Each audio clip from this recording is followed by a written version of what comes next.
솔로몬은 1000번제를 드렸습니다. 솔로몬은 1000번제 드리고 크게 복을 받았습니다. 솔로몬이 1000번제를 드릴 때 하나님이 기뻐하셨습니다. 열왕기상 3장 4절에 이렇게 기록합니다.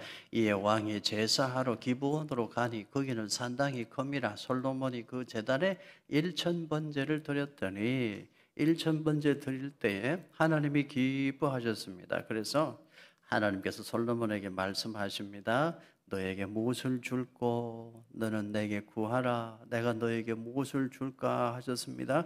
그때 솔로몬이 무언가를 구했습니다. 무엇을 구했습니까? 듣는 마음을 구했습니다. 레브 쇼메야. 레브는 마음이고 쇼메야는 듣다. 동사 샤마에서 나온 말이에요. 샤마, 듣다라는 동사인데요. 이 샤마를 명령어로 바꾸면 여러분 잘 아는 단어가 돼요. 쇠마가 돼요. 쇠마는 들으라. 샤마는 듣는다는 동사예요. 솔로몬이 구한 것은 듣는 마음을 구했어요. 레브 쇼메야. 듣는 마음을 구했어요. 하나님이 솔로몬이 1000번제 드리는 걸 기뻐하셨는데 솔로몬이 1000번제 드리고 구하는 기도 제목은 더 기뻐하셨어요. 그래서 하나님이 너무 기뻐하시면서 너는 부귀도 아니고 하고 장수도 아니고 하고 원수 면하는 것도 구하지 않고 너는 분별력을 구하는구나. 지혜를 구하는구나. 그래서 하나님이 기뻐하시면서 솔로몬이 구하지 아니한 복들도 다 주셨어요. 부귀, 명예, 영광의 복도 다 주셨어요. 그래서 솔로몬은 1000번제 드리고 크게 복을 받았습니다. 그래서 지금도 보면 1000번제 헌금 드리는 분들이 있습니다. 1000번제 작정하고 헌금 드리는 분들, 그 마음은 참 귀한 마음이라고 저는 생각합니다. 나는 솔로몬처럼 한 번에 큰 것은 못 드립니다. 그러니 하나님 매일매일 조금씩 드리겠습니다.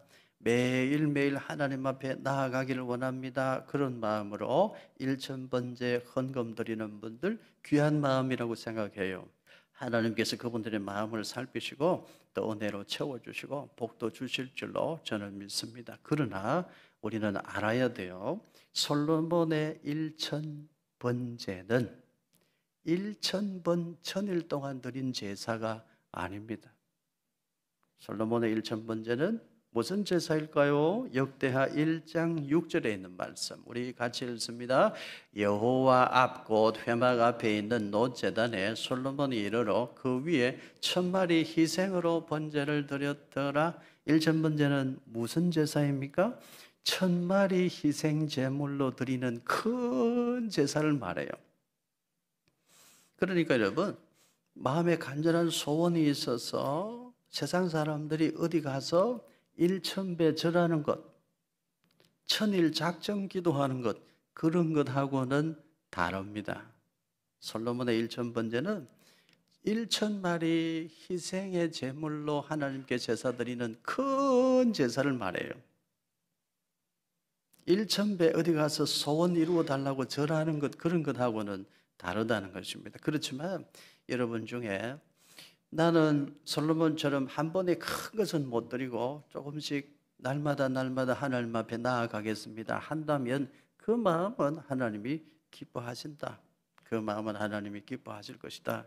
저는 그렇게 생각을 합니다. 그런데 역대하 1장에 보면은요, 역대하 1장 1장에 보면은 솔로몬은 하나님께 지혜를 구했다 이렇게 기록을 하고 있어요. 역대하 1장에는 솔로몬이 지혜, 호크마를 구했다 그렇게 기록하고 있습니다. 그러니까 듣는 마음, 하나님 말씀 잘 듣는 마음이 지혜고 백성들의 마음을 잘 헤아려 백성들의 이야기를 잘 듣는 마음도 지혜라는 것이죠. 우리는 솔로몬의 1000번제를 생각할 때 1000번제 드리고 솔로몬이 크게 복받았다는 것을 주목하는데 그것 말고 이제부터는 솔로몬이 1000번제 드리고 하나님이 더 기뻐하시는 것을 구했다. 참 지혜를 구했다. 듣는 마음을 구했다. 이것을 여러분들이 더 주목할 수 있기를 바랍니다. 열왕기상 4장 29절과 30절 우리 같이 읽어 주십시다. 하나님이 솔로몬에게 지혜와 총명을 심히 많이 주시고 또 넓은 마음을 주시되 바닷가에 모래같이 하시니 솔로몬의 지혜가 동쪽 모든 사람의 지혜와 애굽의 모든 지혜보다 뛰어난지라. 솔로몬은 듣는 마음을 구했어요. 분별력을 구했습니다. 그런데 하나님은 솔로몬에게 호크마, 지혜를 많이 주셨어요. 지식도 많이 주셨어요. 열왕기상 4장 34절도 같이 읽겠습니다. 사람들이 솔로몬의 지혜를 들으러 왔으니 이는 그의 지혜의 소문을 들은 천하 모든 왕들이 보낸 자들이더라. 솔로몬의 지혜가 너무 뛰어나요. 지식도 넘쳐나요. 분별력 대단합니다. 그래서 소문이 났어요. 천하 모든 왕들이 다 솔로몬의 지혜를 배우려고 모여들었어요. 그때 여러분 에티오피아 여왕, 서바의 여왕이 찾아온 이야기는 유명한 이야기죠. 이렇게 솔로몬은 하나님께 레브 쇼메아, 듣는 마음을 구했는데 하나님은 호크마, 지혜까지, 마다, 지식까지도 넘치도록 주셨어요. 그래서 솔로몬이 지혜와 지식이 충만한 사람이 되었습니다. 열왕기상 4장 32절 같이 읽습니다. 그가 잠언 3000가지를 말하였고 그의 노래는 1005편이며 하나님 주신 지혜와 지식이 가득합니다. 그래서 솔로몬이 잠언을 몇 개를 말했어요? 3000을 말했어요. 잠언을 3000을 말했어요. 귀한 이야기, 마음에 새기고 새길 말씀 3000가지 잠언을 말했어요. 그리고 노래도 많이 지었습니다. 노래는 얼마를 지었어요? 1005편을 지었어요. 저도 찬양 하나 만들어 보려고 오래전부터 기도하고 있는데 그게 잘 안 되더라고요. 그런데 이 솔로몬은요, 잠언을 3000을 말하고 노래를 1005편을 지었어요. 그의 지혜와 지식이 대단한 것입니다. 이제 오늘 말씀 잠언 25장 1절을 보십시다. 이 말씀 설명하려고 지금까지 길게 설명을 드렸어요. 같이 읽습니다. 이것도 솔로몬의 잠언이요 유다 왕 히스기야의 신하들이 편집한 것이니라. 잠언 25장은 솔로몬의 잠언인데 남쪽 유다 나라의 히스기야 왕의 신하들이 편집한 말씀이다. 이렇게 기록하고 있습니다. 솔로몬은 하나님이 주신 지혜와 지식이 가득했어요. 잠언을 3000을 말했습니다. 그 솔로몬이 통일 이스라엘 왕국의 세 번째 왕국으로 등극했을 때가 언제냐 하면 연도가 BC 970년이에요. BC 970년. 히스기야 왕은 언제적 사람인가? 히스기야 왕은 BC 720년경의 사람입니다. 그러니까 솔로몬이 잠언 3000을 말했는데 그 이후에 시간이 250년 정도가 흘렸어요. 세월이 흐르고 흘러 250년이라는 세월이 흘렀는데 유다 왕 히스기야 왕 때에 솔로몬이 남긴 잠언 중에서 잠언 3000 중에서 우리 마음에 특별히 새기자, 우리 후손들에게 가르치고 물려주자 특별한 말씀을 특별히 편집한 말씀, 오늘 우리가 배울 말씀이에요. 솔로몬은 BC 970년경에 통일 이스라엘 왕국의 세 번째 왕이 된 사람입니다. 오늘 우리가 배우는 잠언 25장은 히스기야 왕의 신하들이 편집한 말씀, 편집했다는 건 옮겨 적었다는 뜻이요.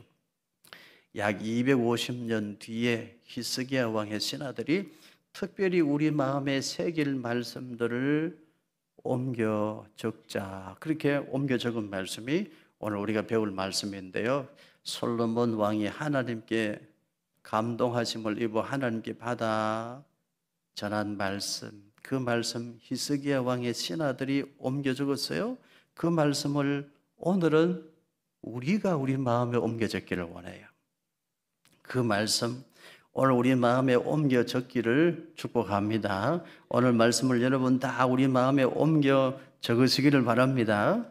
무슨 말씀을 우리가 우리 마음에 오늘 옮겨 적을까요? 잠언 25장 21절과 22절 우리 같이 읽습니다. 네 원수가 배고파하거든 음식을 먹이고 목말라 하거든 물을 마시게 하라. 그리하는 것은 핀수철 그의 머리에 넣는 것과 일반이요 여호와께서 네게 갚아주시리라. 우리 마음에 옮겨 적어야 될 말씀, 원수가 배고파하거든 어떻게 하라? 먹을 것을 주라. 원수가 목말라 하거든 어떻게 하라? 마실 것을 줘라. 마시게 하라. 그런데 여기에 우리가 좀 이해하기 힘든 말씀이 있어요. 원수가 배고파할 때 먹을 것 주고 원수가 목말라 할 때 마실 것 주는 것은 무엇과 같은가 하면 원수의 머리에 무엇을 올려놓는 것과 같다? 뜨거운 숯불을 올려놓는 것과 같다. 이게 도대체 무슨 말씀일까요? 어떤 말씀일 것 같아요? 원수의 머리 위에 벌겋게 달아오른 숯불을 올려놓아서 원수에게 화상을 입혀라. 그런 말씀일까요? 원수의 이마 위에 벌겋게 달아오른 뜨거운 숯불을 막 올려놓아가지고 원수에게 치명상을 입혀라. 그런 말씀일까요? 그런 말씀은 아닙니다. 오늘 이 말씀은 당시의 시대적, 문화적 배경을 조금 이해할 필요가 있습니다. 고대 근동에 특히 애굽, 이집트에서는 이런 의식이 있었대요. 죄인이 속죄할 때 속죄 의식 중에 하나 중에 이런 게 있었대요. 부끄럽습니다, 참회합니다, 그런 뜻으로 뜨거운 숯불이 담긴 대야를 이마 위에 올리고 그걸 이고 이동하는 의식이 있었대요. 부끄럽습니다, 제 얼굴이 뜨겁습니다, 잘못했습니다, 회개하는 속죄의 의미로 그런 의식이 있었대요. 아마 그 말씀의 의미를 여기 가져다 쓴 것 같아요. 그래서 여러분, 뜨거운 숯, 핀숯을 원수의 머리 위에 올려놓는 것과 같다는 말씀은 이런 뜻입니다. 원수로 하여금 부끄럽게 한다. 원수로 하여금 회개할 마음을 갖게 한다. 원수로 하여금 잘못을 뉘우치게 한다. 그런 뜻이 되고요. 이 말씀의 정확한 해석은 다른 성경에서 해주고 있습니다. 신약 성경 로마서 12장 20절과 21절 우리 같이 읽습니다.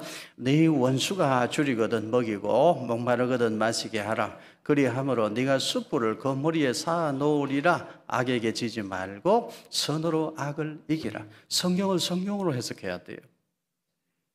여기 잠언 25장의 말씀이 신약 성경 로마서 12장 20절에도 나오고 신약 성경 로마서 20절에는 해석을 붙이고 있어요. 이 말씀의 참 뜻이 무엇이냐? 선으로 악을 이기라는 말씀이다. 원수로 하여금 회개할 마음을 품게 해라. 너는 끝까지 원수를 원수로 갚지 말고 선으로 악을 이겨 원수로 하여금 부끄러운 마음을 갖게 하라. 선으로 악을 이기라는 말씀이요. 오늘 우리 이 말씀을 우리 마음에 옮겨 적어야 돼요. 선으로 악을 이겨라. 악을 악으로 갚지 말고 원수를 원수로 갚지 말고 너는 끝까지 선으로 악을 이겨 원수로 하여금 부끄럽게 해라. 복수하여 원수 갚아 이겼다 말하는 사람 되지 말고 선으로 악을 이겨 하나님께 영광되는 삶을 살라. 그게 내 백성의 삶이니라.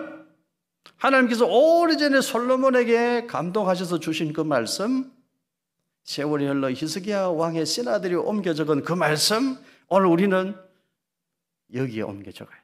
내 마음에 옮겨 적어야 돼요. 그리고 이 말씀 실천해야 됩니다. 예를 들면 이런 말씀이 되겠습니다. 출애굽기 23장 4절과 5절입니다. 같이 읽으십시다.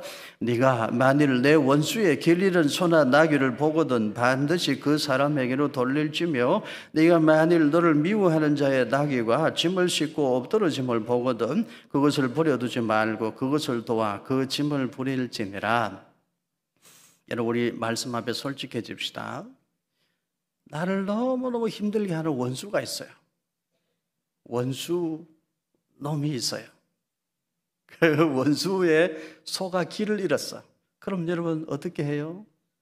그거 참 잘 됐다. 고소하다. 듣던 중 반가운 소리네. 박수 치는 사람. 원수, 나를 너무너무 힘들게 하고 괴롭히는 사람이 있는데 그 원수의 소가 길을 잃었어. 그러면 나는 박수 치고 좋아한다. 손 들어보세요. 아닌 척 하기는 그렇잖아요. 예? 우리 마음속에 그런 마음이 다 있잖아요. 그런데 하나님 말씀하세요. 하나님의 사람은 그렇게 살 것이 아니다. 원수의 소가 길을 잃으면 집으로 데려다 주어라. 원수의 나귀가 짐을 싣고 가다가 엎드러지면 어떻게 하라? 못 본 척 하지 말고, 그거 참 잘 됐다 하지 말고 짐을 부려서 나귀도 살려주고 원수에게 재산상의 손실도 없도록 도와줘라. 그 말씀이에요. 소는 길을 잘 찾아요. 저도 어릴 때 소를 끌고 산으로 들로 소 풀을 뜯어 먹인 적이 있습니다. 그때 보면요, 소가 하루 종일 풀을 뜯어 먹고 집으로 돌아올 때 배가 부르고 기분이 좋으면, 에너지가 넘치면 소는 뛰어요. 집으로 돌아올 때 소가 막 뛰거든요. 그러면 고삐를 놓아버려요. 고삐를 놓아도 소는 다른 데로 안 가요. 막 뛰어서 자기가 먼저 자기 집에 들어와 앉아 있어요. 외양간 안에 들어가 앉아 있어요. 소는 길을 잘 찾아요. 소가 길을 잃는다는 건 필시 무슨 사고가 생겼다는 거예요. 원수가 무슨 사고를 당했을 때 모른 척 하지 말라. 못 본 척 하지 말라. 도와주라는 말씀이에요. 우리 오늘 이 말씀을 우리 마음에 새겨야 돼요. 원수의 나귀가 짐 싣고 가다가 엎드러졌어요. 그게 참 잘 됐다. 원수가 재산상에 큰 손실을 봤어. 그거 참 고소하다. 그런 인격으로 살아서는 안 된다는 겁니다. 하나님의 사람은 그런 수준의 삶을 살아서는 안 되고, 원수의 나귀가 짐을 싣고 가다가 엎드러졌을 때 그거 짐을 부려주고 나귀도 살려주고 원수의 재산도 지켜 보호해 주라는 거예요. 하나님의 사람은 그렇게 살아야 된다는 겁니다.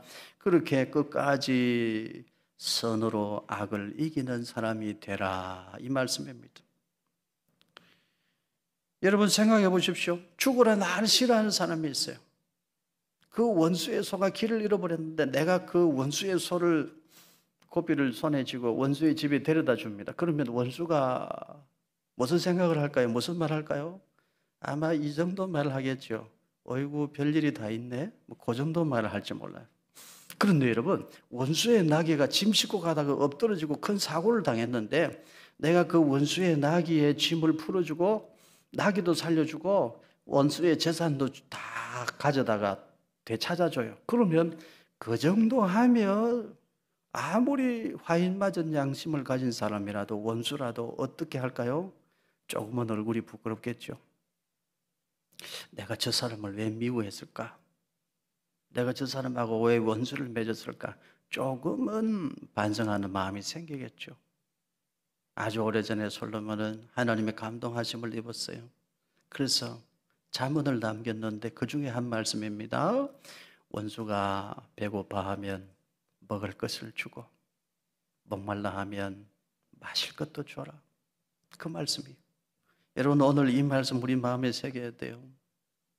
세상 살면서 인간관계로 아파하는 사람들 참 많습니다. 특히 가까운 사람, 가족, 형제, 집안 친척들, 마음 아파 속상해 인간관계로 힘들어하는 사람들 많아요. 그 인간관계를 풀 수 있는 솔로몬의 잠언입니다. 내 사랑의 범위를 원수에게까지 확장해라. 그리하면 너도 살고 모두가 산다. 원수를 원수로 갚지 말라. 악을 악으로 갚지 말고 선으로 악을 갚아줘라. 여러분, 오늘 이 말씀 우리 마음에 새기고 순종하고 실천하는 지혜가 있기를 축복합니다. 2001년 9월 11일 화요일 아침에 시카고에서 뉴욕으로 가는 비행기를 타고 있었습니다. 아메리칸 항공 비행기를 타고 뉴욕으로 가고 있었어요. 비행기 안내 방송이 나왔습니다. 잠시 후에 뉴욕 공항에 도착합니다. 안내 방송이 나왔어요. 그런데 이상해요. 그 안내 방송이 나오고 30분 안에 도착을 하거든요. 착륙을 하거든요. 그런데 1시간이 지났는데도 계속 비행기가 하늘 위를 돌고 있는 것 같아요. 뭔가 분위기가 이상해요. 드디어 안내 방송이 나왔습니다. 여러분, 지금 미국은 비상사태입니다. 비행기 테러범들에 의해서 세계무역센터가 지금 공격을 받고 국방부 펜타곤도 공격을 받았습니다. 모든 하늘에 떠 있는 비행기는 땅에 내려앉으라는 명령을 받았지만 지금 우리는 어디로 가야 할지를 몰라 우리가 이륙한 곳 시카고로 돌아갑니다. 미국을 위해 기도하십시오. 우리의 안전을 위해 기도하십시오. 그리고 지금부터 일체의 이동을 금지합니다. 제가 타고 있던 그 비행기 안에도 테러범들이 있을 수 있다는 거예요. 그래서 안내방송에 나왔어요. 화장실 사용도 금지합니다. 이상한 행동을 하지 말라는 거예요. 그 당시에는 비행기 안에, 그 시간에 미국 하늘에 떠 있는 비행기 안에 누가 테러범이 어느 비행기 타고 있는지를 몰라요. 그러니까 초긴장 상태가 됐어요.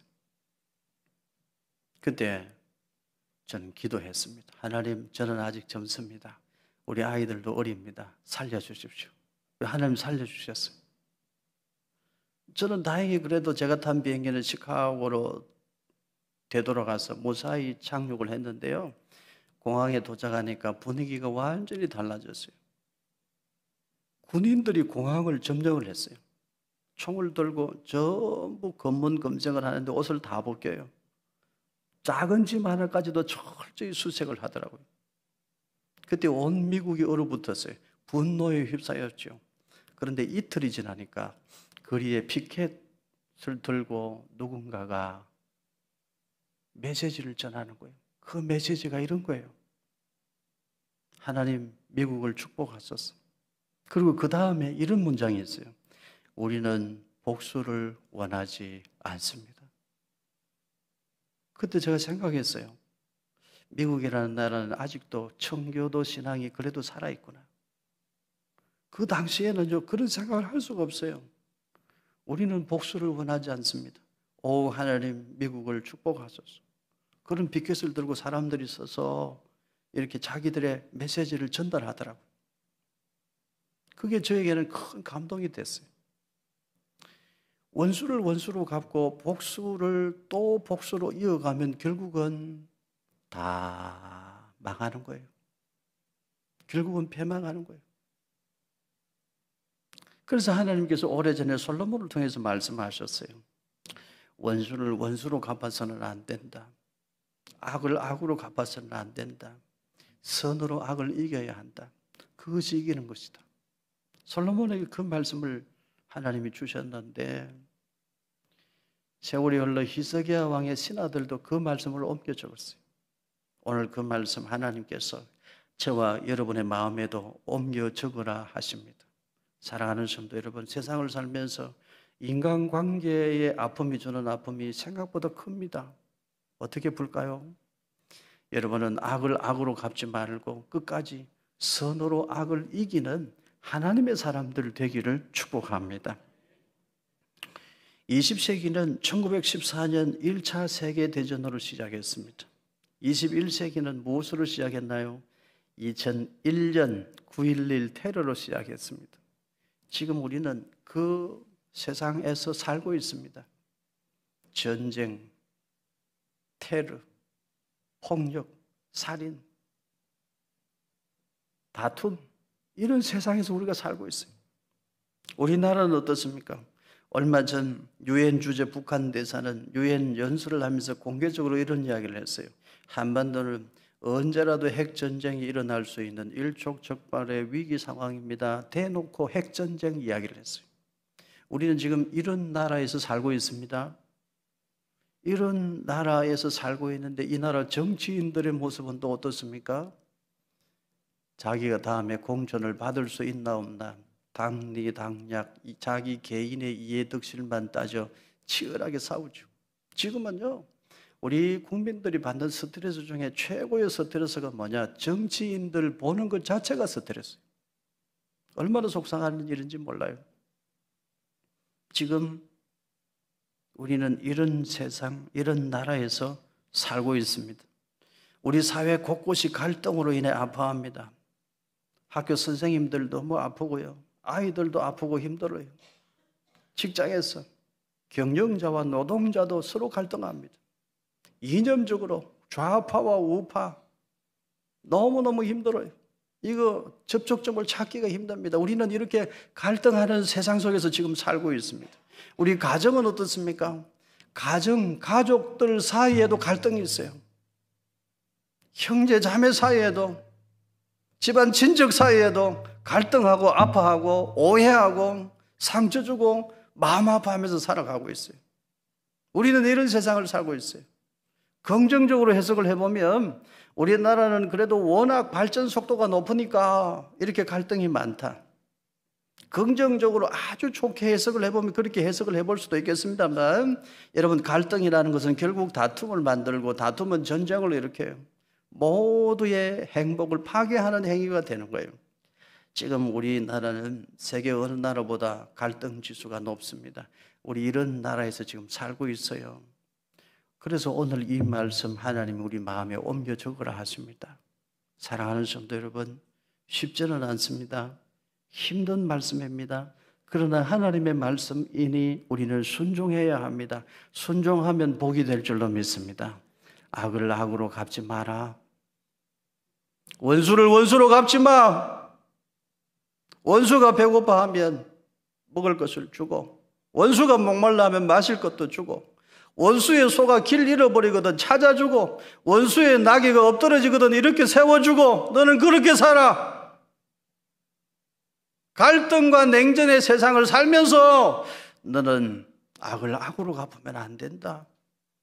너는 끝까지 힘들어도 선으로 악을 이기는 사람으로 살아야 한다. 하나님은 오래전에 솔로몬에게 그 말씀을 하셨어요. 히스기야 왕의 신하들이 그 말씀을 옮겨 적었어요. 오늘 우리는 그 말씀 우리 가슴에 옮겨 적어야 돼요. 그리고 이 말씀을 순종하면서 살아야 돼요. 고린도후서 5장 17절부터 19절까지 말씀 우리 같이 읽습니다. 그런즉 누구든지 그리스도 안에 있으면 새로운 피조물이라. 이전 것은 지나갔으니 보라 새 것이 되었도다. 모든 것이 하나님께로서 났으며 그가 그리스도로 말미암아 우리를 자기와 화목하게 하시고 또 우리에게 화목하게 하는 직분을 주셨으니 곧 하나님께서 그리스도 안에 계시사 세상을 자기와 화목하게 하시며 그들의 죄를 그들에게 돌리지 아니하시고 화목하게 하는 말씀을 우리에게 부탁하셨느니라. 하나님께서 우리 모두에게 주신 공통의 직분이 있어요. 저에게, 여러분에게, 우리 모두에게 주신 공통의 직분이 있습니다. 화목하게 하는 직분입니다. 사랑하는 성도 여러분, 예수님의 십자가를 깊이 묵상하기를 바랍니다. 십자가의 도를 아는 성도의 삶을 살 수 있기를 바랍니다. 예수님 생각하고 악을 악으로 갚지 말고 선으로 악을 이겨 복음의 길을 만들고 전도의 문을 열어가는 우리 모두가 되기를 주의 이름으로 축복합니다. 갈등하고 아파하고 미워하고 원수 맺고 이런 세상에서 우리가 살지라도 우리는 하나님께서 우리에게 주신 직분을 기억해야 돼요. 화목하게 하는 직분입니다. 10월 달에 남전도회, 여전도회 친교 모임이 다들 계획되어져 있을 것입니다. 정치 이야기는 하지 않기를 바랍니다. 안 그래도 갈등하고 싸우는데 교회까지 갈등하고 싸울 이유가 뭐가 있어요? 서로 축복하는 말, 서로 위로하고 격려하는 말, 서로 사랑의 말만 하시기를 바랍니다. 이전에 일본이 지진과 쓰나미로 큰 고통을 당한 적이 있었죠. 그때 이런 말을 하는 분들이 있었습니다. 일본의 지진, 쓰나미 강타하다, 고소하다. 일본은 하늘이 내린 천벌을 받아 마땅하다. 여러분 어떻게 생각해요? 우리 모두의 마음속에 일본을 생각하면 아픈 마음이 있어요. 일본을 정말 사랑하기는 힘들죠. 우리의 지난 역사를 알고 보면 정말 일본 사랑하기 힘들어요. 그러나 그럴지라도 쓰나미로 수많은 사람들이 죽고 고통을 당하고 있는데 저 일본은 천벌을 받았다, 고소하다. 그 마음은 아니죠. 특히 하나님의 사람들은 그 마음으로 살아서는 안 되는 거죠. 하나님이 기뻐하시지 않습니다. 저는 이런 이야기 들은 적이 있습니다. 이전에 부흥회 강사 목사님이 이런 이야기를 하는 거예요. 여러분, 저를 너무너무 괴롭히는 교회 장로님이 있었는데 너무너무 저를 못살게 굴고 괴롭히더니 교통사고 나서 죽었습니다. 여러분, 목사님 힘들게 하지 마세요.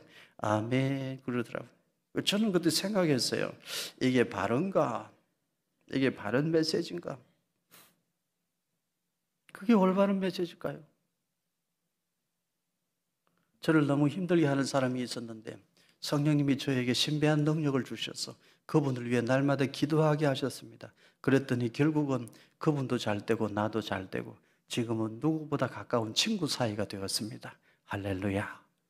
요게 맞잖아요. 여러분의 인생에는 이런 이야기만 있기를 축복합니다. 악으로 악을 갚다가 둘 다 망한 이야기, 지금 우리 정치인들이 보여주는 이야기, 꼴불견, 쳐다보기만 해도 스트레스. 우리는 그런 사람 살지 않기를 바라요. 우리는 오늘 말씀 마음에 옮겨 적고 원수가 배고파하면 먹을 것 줘야지, 원수가 목말라 하면 마실 것 줘야지, 원수의 나귀가 짐 싣고 가다 엎드러지면 내가 이렇게 세워줘야지. 우리는 그런 믿음의 삶, 예수님의 십자가의 도를 아는 성도의 삶을 살기를 축복합니다. 잠언 25장 26절 말씀입니다. 함께 읽으십시다. 의인이 악인 앞에 굴복하는 것은 우물이 흐려짐과 샘이 더러워짐과 같으니라. 우리는 하나님의 은혜로 의롭다 하심을 입은 사람들입니다. 그래서 구원받은 사람들, 새로운 피조물이죠. 우리가 만일 세상 사람들과 똑같이 악을 악으로 갚고 원수를 원수로 갚는 삶을 살면 성경에 말씀했어요. 그건 어떤 것과 같다고요? 우물이 흐려지는 것과 같다. 소망이 없다는 거예요. 샘이 더러워지는 것과 같다. 그렇게 표현합니다. 우물이 흐려지는 건 그 땅의 재앙입니다. 샘이 더러워지는 건 그 땅의 심판이요. 우리 하나님의 사람들, 하나님의 은혜로 의롭다 하심을 받은 새로운 피조물 되고 하나님 백성 된 우리가 세상 사람들과 똑같이 원수를 원수로 갚고 악을 악으로 갚으며 그렇게 살면 우물이 흐려지는 것과 같아요. 샘이 더러워지는 것과 같아요. 그건 이 땅의 심판이다 그 말입니다. 그건 이 땅에 내려진 재앙이라는 거예요. 우리는 그렇게 살면 안 된다고 말씀합니다. 우리 어떻게 살아야 돼요? 끝까지 선으로 악을 이겨 하나님이 기뻐하시는 삶, 복음의 길을 만드는 삶, 전도의 문을 여는 삶, 그런 삶을 살아야 될 줄로 믿습니다. 그래서 오늘 말씀을 정리해 보면 이런 말씀이에요. 이웃에게는 사랑의 잣대를, 이웃에게는 사랑의 잣대를, 원수에게로까지 이웃사랑 실천이 확장되어야 되는데 내 원수에게까지도 사랑의 잣대로 청량하고 바라보라는 거예요. 그러나 동시에 나 자신에게는 무슨 잣대? 공의의 잣대. 내가 세상 사람들과 똑같아지면 우물이 흐려지는 것과 같으니까, 그건 이 땅의 재앙이니까 하나님의 은혜로 의롭다 하심을 받은 내가 하나님 사람답게 살지 못하면 그건 샘이 더러워지는 것과 같으니까, 이 땅에 내린 재앙과 같으니까 나 자신에게는 철저한 공의의 잣대를 들이대야 돼요. 나에게는 엄격해야 돼요. 그러나 이웃에게는, 심지어 나와 사이가 좋지 않은 원수에게라도 무슨 잣대를 들이대야 돼요? 사랑의 잣대. 이웃에게는 넉넉한 사랑의 잣대를, 나에게는 엄격한 공의의 잣대를. 우리 그렇게 세상 살아갈 수 있기를 예수님 이름으로 축복합니다. 그렇게 살아야 하나님 백성이요, 그렇게 살아야 그리스도인의 삶을 제자로 사는 것이고, 그렇게 살아야 예수님 제자의 삶을 사는 것입니다. 이웃에게는 언제나 넉넉한 사랑의 잣대로, 나에게는 언제나 엄격한 공의의 잣대로 우리 그렇게 하나님 기뻐하시는 삶을 오늘도 살고 내일도 살아갈 수 있기를 주의 이름으로 축복합니다.